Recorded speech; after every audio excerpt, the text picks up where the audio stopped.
ഇന്ത്യക്കെതിരെ തീരുവായുദ്ധം കടുപ്പിക്കുകയാണ് American president Donald Trump. നേരത്തെ Russian എണ്ണ ഇറക്കുമതി ചൂണ്ടിക്കാട്ടി ഇന്ത്യക്കുമേൽ ട്രംപ് 25% പിഴച്ചുങ്കം ഉൾപ്പെടെ മൊത്തം 50% തീരുവയാണ് ചുമത്തിയതെങ്കിൽ ഇപ്പോൾ ഇന്ത്യൻ അരിയിലാണ് ട്രംപ് മണ്ണിട്ടിരിക്കുന്നത്. ഇന്ത്യയുടെ അരി ഇറക്കുമതിയിലും കാനഡയുടെ വളം ഇറക്കുമതിയിലും സംബന്ധിച്ച് പുതിയ തീരുവ ഏർപ്പെടുത്തിയേക്കുമെന്നാണ് ട്രംപിന്റെ മുന്നറിയിപ്പ്. ഇരു രാജ്യങ്ങളുമായുള്ള വ്യാപാര ചർച്ചകൾ കാര്യമായ പുരോഗതിയില്ലാതെ തുടരുന്നതിനിടയിലാണ് ട്രംപ് മുന്നറിയിപ്പുമായി രംഗത്തെത്തിയത്. അതേസമയം അമേരിക്കയിലെ കർഷകർക്ക് വേണ്ടി കോടിക്കണക്കിന് ഡോളറിന്റെ സഹായ പാക്കേജും അദ്ദേഹം പ്രഖ്യാപിച്ചിട്ടുണ്ട്. ഇന്ത്യ അടക്കമുള്ള ഏഷ്യൻ രാജ്യങ്ങളിൽ നിന്നുള്ള ഇറക്കുമതി അമേരിക്കൻ ഉൽപ്പാദകരെ പ്രതിസന്ധിയിലാക്കുന്നുവെന്നാണ് ട്രംപിന്റെ ആരോപണം. അമേരിക്കയിലെ ഉൽപ്പാദകരെ സംരക്ഷിക്കാൻ തീരുവകൾ കർശനമായി ഉപയോഗിക്കാനാണ് തന്റെ ഉദ്ദേശമെന്നും അദ്ദേഹം ആവർത്തിച്ചു.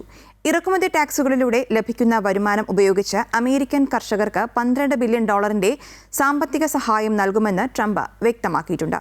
എന്താണ് ട്രംപിന്റെ ഈ അടിയന്തര നീക്കത്തിന് പിന്നിലെ കാരണം? ഇത് ഇന്ത്യൻ വിപണിയെ എങ്ങനെ ബാധിക്കും? നോക്കാം.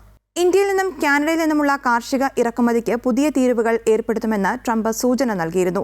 വിദേശ രാജ്യങ്ങളിൽ നിന്നുള്ള അരിയുടെ ഇറക്കുമതി അമേരിക്കൻ ആഭ്യന്തര വിപണിയിൽ വിലയിടിവിന് കാരണമാകുന്നുവെന്ന അമേരിക്കൻ നെൽകർഷകരുടെ പരാതി ട്രംപ് ആവർത്തിക്കുകയും ചെയ്തു. ഇന്ത്യ, വിയറ്റ്നാം, തായ്ലൻഡ് തുടങ്ങിയ രാജ്യങ്ങളിൽ നിന്നുള്ള ഇറക്കുമതിയാണ് പ്രശ്നമെന്നുള്ള ആരോപണമാണ് ഉന്നയിക്കപ്പെടുന്നത്.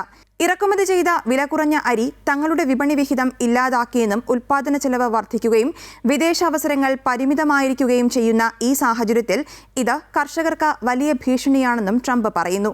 ഇന്ത്യൻ അരിക്കു പുറമെ കാനഡയിൽ നിന്ന് ഇറക്കുമതി ചെയ്യുന്ന വളത്തിന്റെ അളവും പ്രസിഡന്റ് ട്രംപിനെ അലട്ടുന്നുണ്ട്. ഈ മേഖലയിലും പുതിയ തീരുവകൾ ഏർപ്പെടുത്താൻ സാധ്യതയുണ്ടെന്നാണ് അദ്ദേഹം പറയുന്നത്.